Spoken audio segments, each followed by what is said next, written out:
Inconvenience হয় এমন কোনো কাজ আমরা করব না, যত দূর সম্ভব এটা আমরা অ্যাভয়েড করে চলবো।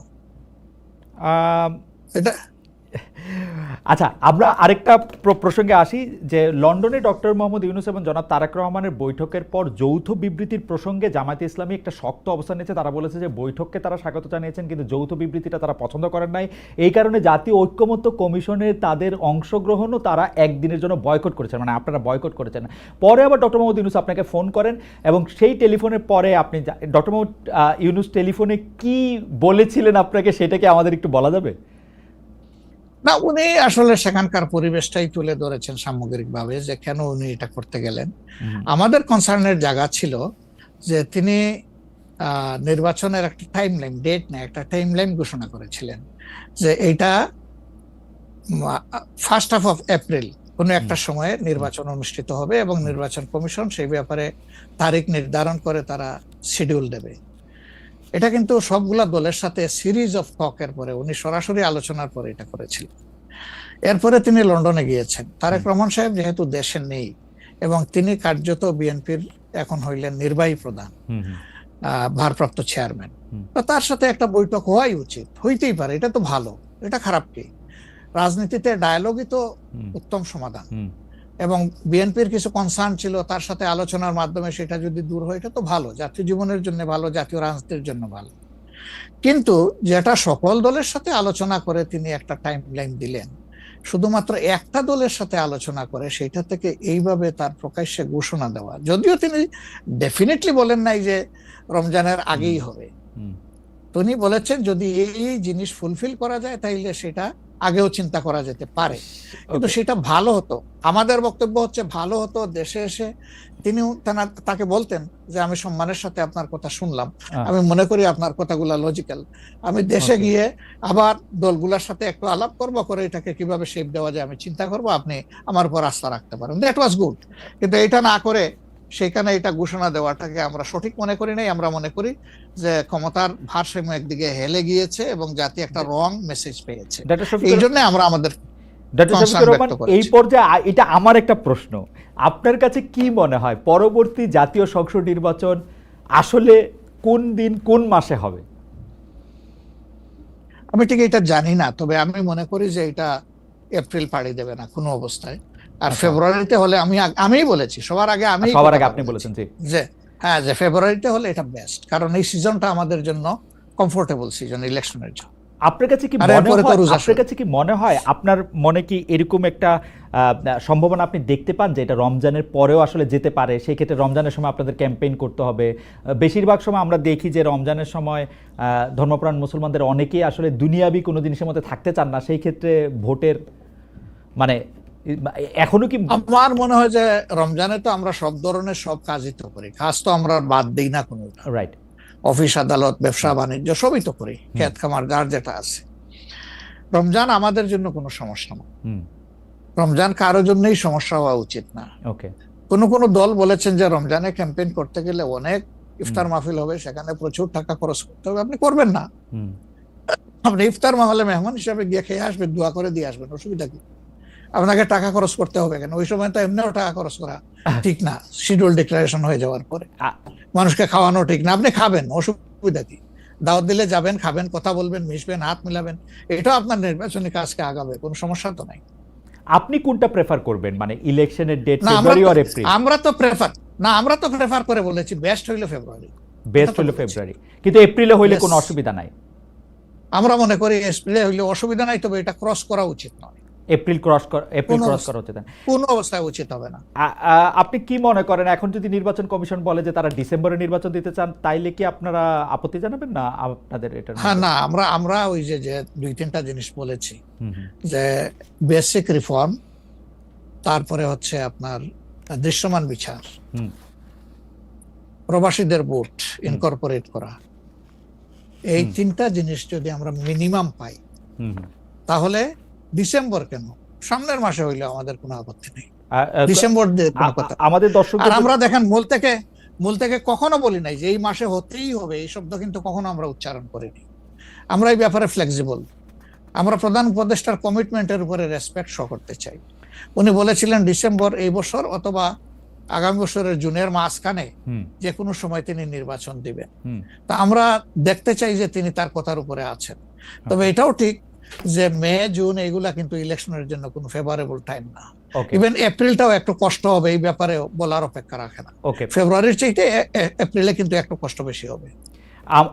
আপনাকে যেহেতু মানে একটু তাড়াতাড়ি সেজন্য আমাদের শেষ প্রসঙ্গ সেটা হচ্ছে বিএনপির সাথে জামায়াতে ইসলামের সম্পর্ক। আমরা দেখেছি যে আপনি এবং আপনাদের দলের নায়েবে আমির তারা দুজনেই বিএনপির চেয়ারপারসন এবং ভারপ্রাপ্ত চেয়ারপারসন যারা লন্ডনে ছিলেন তাদের সাথে দেখা করেছেন। দেখা করার পরে আমরা রাজনীতিতে একটা ইতিবাচক সুবাতাস দেখেছিলাম। আপনি এসে ফেব্রুয়ারিতে ইলেকশনের কথা বলেছিলেন। এখন আবার ব্যাপারটা আসলে কোন জায়গায়, মানে জামায়াতে ইসলামী বিএনপি কি পরস্পর মুখোমুখি অবস্থায় আছে? তাদের মধ্যে কি আবার একটা সদ্ভাব, মানে আসলে অবস্থাটা কি এখন? না, আসলে সমস্যাটা আমাদের না, সমস্যা আপনাদের, আচ্ছা মিডিয়ায় যারা আছেন তাদের। আচ্ছা আমরা তো মুখামুখি না, আমরা তো পাশাপাশি আছি। তো ওকে আমরা এই যে ঐকমত্য কমিশন বলেন বা অন্যান্য মিটিং গুলা বলেন বা আমাদের নিজেদের মধ্যে কথাবার্তা বলেন, আমরা তো কোনটা বন্ধ রাখি নাই, আমরা সবটাই আছি। কিন্তু কতিপয় মিডিয়া, সবাই না, এই কুচায় কুচায় টেনে টেনে সুতা বাইর করে কোথায় একটু বিএনপির মুখামুখি জামাত হবে, জামাতের মুখামুখি বিএনপি হবে। এটার মধ্যে জাতির কি কল্যাণ আছে আমরা বুঝতে পারি না। আমাদের তো ওরকম কোনো রেশারেশির সম্পর্ক নাই। আমি আমি হচ্ছে যে দুটা, খালি আপনি মিডিয়ার কথা বলছেন, ভালো করছেন। এখন আমরা তো আসলে মানে মিডিয়া থেকে অনেক সময় তথ্য নেই। বিএনপির নেতার প্রসঙ্গে একটি সংবাদ শিরোনাম আমি পড়েছি, ভোট হলে তো তাদের গুরুত্ব থাকবে না, জামায়াতকে ফখরুলের খোঁচা, স্বাধীনতার অবিশ্বাসীদের সমর্থন করা যাবে না, মির্জা ফখরুল। আবার আরেকটা রিপোর্ট, আবার আরেকটা পত্রিকার রিপোর্ট, জামায়াতকে স্বাধীনতা বিরোধী বলা হলে অনেকের বাবাও রাজাকার ছিলেন, জামায়াতের সাধারণ সম্পাদক বলছেন। তো আপনি আসলে শুধু মিডিয়াকে না বলে, আমরা তো একটা নেতাদের মধ্যে আপনারে তত একটা দেখি না, মানে আপনারা আমি মনেই করতে পারতেছি না, আমি প্রাণপণে মনে করতে চেষ্টা করতেছিলাম, কিন্তু নেতা কর্মীদের মধ্যে তো ব্যাপারটা আসলে আমরা দেখি। না না, আছে, এটা আমি অস্বীকার করব না। জি এটা যে কিছু নাই আমি সেটা বলছি না। তবে একটা কথা দেখেন যে আসলে গর্ব অহংকার বড় খারাপ জিনিস। অহংকার আল্লাহ তাআলার চাদর, এটা নিয়ে কেউ টানাটানি করুক, এটা মহান আল্লাহ পছন্দ করেন না। তো গর্ব অহংকার করতে করতেই একদল কোথায় গেছে চিন্তা করেন। তারা তো সব সময় মানুষকে কুচিয়ে কুচিয়ে কথা বলতেন, রাইট, কোথায় তোমাদের ঈদের পরের আন্দোলন, কোথায় গিয়ে আশ্রয় নিবা, এই ধরনের অনেক কথাবার্তা ছিল না? অবশ্যই অবশ্যই ছিল। তা আমি এটা যদি আমিও বলি, এটা গ্রহণযোগ্য হওয়া উচিত নয়, এবং এটা অন্য কেউ যদি বলে সেটাও গ্রহণযোগ্য হওয়া উচিত নয়। কাউকে নিয়ে উপহাস করতে নাই। আপনাকে নিশ্চিত থাকতে হবে আপনি যাকে নিয়ে উপহাস করছেন, আল্লাহ একদিন তার কাছেই আপনাকে নিয়ে দাঁড় করাবেন, এবং তখন আপনি লজ্জিত হবেন।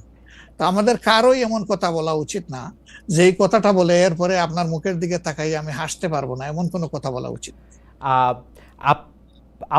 10:42 বাজে, আমি কি একটা ছোট্ট প্রশ্ন আর করবো 2-1 মিনিটের মধ্যে, এটা উত্তর দিতে পারবো? প্লিজ প্লিজ প্লিজ, সেটা হচ্ছে যে ইলেকশনের আগে তো অনেক ধরনের কথাই আসে, কেউ কেউ একটা জরিপ করে, কেউ কেউ নিজস্ব। আপনারা কি নিজস্ব কোনো জরিপ করেছেন আপনাদের আসন বা আপনাদের পপুলার ভোট বা পপুলারিটির ব্যাপারে?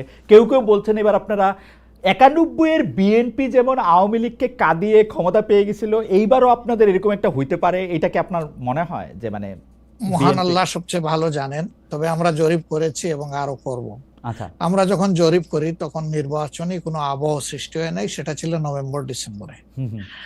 আর আমরা এখন নির্বাচনী আবহ কিছুটা এসেছে, সকল অ্যাক্টর এখন ময়দানে কম বেশি ভিজিবল হবেন, তারপরে ইনশাল্লাহ আমরা জরিপ করব। তখন বোঝা যাবে যে আগের মূল্যায়ন আর পরের মূল্যায়নের মাঝে তফাৎটা কতটুকু।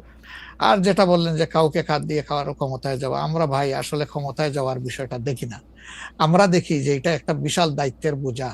আল্লাহ যদি কখনো সে কাজের জন্য আমাদেরকে কবুল করেন, তাহলে আমরা শাসক নয় ভাই, দোয়া করেন আমরা যেন মানুষের সেবক হতে পারি। আপনাকে অনেক ধন্যবাদ। আমি শুধু শেষ কথা আপনার কাছ থেকে একটু জানতে চাইবো যে আপনি মনে করতেছেন এপ্রিলের পরে হয়তো নির্বাচন যাবেন না, ফেভার করতেছেন হচ্ছে ফেব্রুয়ারিতে হতে। আপনি কি আমাদের দর্শকদের উদ্দেশ্যে কিছু বলবেন যাতে একটা নির্বাচনী বা গণতান্ত্রিক আবহাওয়ার মধ্যে যে যার মতো করে আসলে সৎভাবে তার নির্বাচনী ক্যান্ডিডেট বা তার পছন্দের মানুষ বাছাই করতে পারে? এই প্রসঙ্গে থ্যাংক ইউ আমাকে শেষ সুযোগ দেওয়ার জন্য। অবশ্যই প্রথমে আমি দর্শকদের উদ্দেশ্যে বলবো যে অনেক ত্যাগ এবং তিতিক্ষার বিনিময়ে আমাদের স্বাধীনতা পাওয়া, আমাদের 26-এর এই পরিবর্তন পাওয়া, এটাকে আমরা যেন সঠিকভাবে সম্মান করি, মূল্যায়ন করি এবং দেশে একটা সুশাসন কায়েমের জন্য অবশ্যই পূর্ব শর্ত হচ্ছে একটা ভালো নির্বাচন, সুষ্ঠু নির্বাচন, গ্রহণযোগ্য নির্বাচন। সেই নির্বাচনের জন্য যে যেখানে আছে সেখান থেকে কোনো অন্যায়কে সমর্থন নয়, বরঞ্চ ন্যায়ের পক্ষ নিয়ে আমরা যেন দাঁড়ায় যেতে পারি। ন্যায়ের পাল্লা যেদিকেই থাকবে আমারও সমর্থনটা সেদিকেই থাকবে। কোনো অন্যায়, সেটা আমার দীর্ঘদিনের সম্পর্ক যদি কারোর সাথে থেকে থাকে, আমি যেন অন্যায়ের সঙ্গী না হই, কেউ যেন অন্যায়ের সঙ্গী না হয়। 2 নম্বর, যেহেতু প্রবাস থেকে আপনার সাথে আমার এই কথা, সেই কারণে আমি অনুরোধ করব যে প্রবাসীদেরকে শুধুমাত্র রিমিটেন্স যোদ্ধা বলে আমাদের দায়িত্ব শেষ হয়ে যায় না, বরঞ্চ প্রবাসীদের সবচেয়ে বড় অধিকার তাদের ভোটের অধিকার। এটা নিশ্চিত করার জন্য আমি আহ্বান জানাবো প্রবাসের যে যেখানে আছেন সেখান থেকে আপনাদের সর্বাত্মক, যেখানে আন্দোলন সম্ভব আন্দোলন, যেখানে চেষ্টা সম্ভব চেষ্টা, আপনারা এটা করতে থাকুন। আমরা এই ব্যাপারে অত্যন্ত দৃঢ় প্রতিজ্ঞ যে এটা হওয়া উচিত। নির্বাচন কমিশন স্বীকার করেছে, সরকার স্বীকার করেছে, কিন্তু এখন পর্যন্ত দৃশ্যমান কোনো পদক্ষেপ নেওয়া হয়নি। আমরা উদ্বিগ্ন। আপনাদেরকেও এগিয়ে আসার জন্য আমি আহ্বান জানাবো, যারা বিশেষ করে প্রবাসে আছেন। ভোটের অধিকার ছাড়া অনেকগুলো বেসিক জিনিস আছে, আমি বারবার এগুলা বলেছি, সেগুলো আমাদের কনসার্ন এবং আমরা কমিটেড। দেশ এবং বিদেশে যারাই আমাদের আছেন তাদের অধিকারের ব্যাপারে আমরা কারোর সাথে কোনো কম্প্রোমাইজ করব না, ইনশাআল্লাহ। ডক্টর শফিকুর রহমান, আপনাকে অনেক অনেক ধন্যবাদ। আপনি আপনার সময় দিয়েছেন, আপনার জরুরি কাজ আছে, নাহলে আমরা আরো কিছুক্ষণ আপনার সাথে কথা বলার এটা সুযোগ নিতাম। ভবিষ্যতে নিশ্চয়ই আমাদের সেই সুযোগ আরো হবে। আপনাকে ধন্যবাদ। জি দর্শক, আমরা এতক্ষণ কথা বলছিলাম ডক্টর শফিকুর রহমানের সঙ্গে। আমরা নিশ্চয়ই ভবিষ্যতে আরো দর্শকদের সঙ্গে দেখা হবে। সে পর্যন্ত অনেক অনেক ধন্যবাদ।